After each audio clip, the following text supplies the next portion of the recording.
Hello, ഇന്ന് നമുക്ക് രാവിലെ കഴിക്കാൻ കർക്കിടക കഞ്ഞിയാണ് ഉണ്ടാക്കുന്നത്. ഇത് ധാന്യങ്ങളൊക്കെ ചേർത്ത് ഉണ്ടാക്കുന്ന ഒരു ഔഷധക്കൂട്ടാണ്. ഓരോ ദിവസത്തേക്കും ആവശ്യമായത് നമ്മൾ തലേദിവസം കുതിർക്കാൻ വെക്കണേ. ആദ്യം തന്നെ മുതിര, ഗോതമ്പ്, നവരയരി, കഞ്ഞിയരി, ഉഴുന്ന് അത് കുറച്ച് മതി. പിന്നെ കുറച്ച് ചെറുപയർ, ഉലുവ, കുറച്ച് വൻപയർ, കുറച്ച് കടലപ്പരിപ്പ്, കറുത്ത എള്ള്, കുറച്ച് ജീരകം. ഇനി ആവശ്യമുള്ളത് മുത്താറിയാണ്.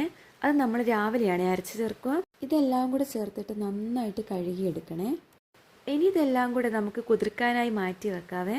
രാവിലെ ഇതെല്ലാം കൂടെ ഒന്ന് കുക്കറിലിട്ട് വേവിച്ചെടുക്കാവേ. ഇനി കുറച്ച് ശർക്കര ഉരുക്കിയെടുക്കാം.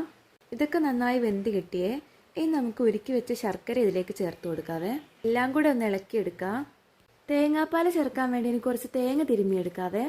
ഇനി ഇതാ തേങ്ങാപ്പാലും കൂടെ ചേർത്തിട്ട് എല്ലാം കൂടെ നന്നായിട്ടൊന്ന് ഇളക്കി യോജിപ്പിച്ചെടുക്കാവേ.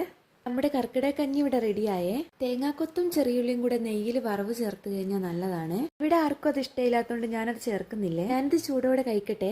ഇഷ്ടമായിട്ടുണ്ടെങ്കിൽ എല്ലാവരും ഒന്ന് സപ്പോർട്ട് ചെയ്യണേ.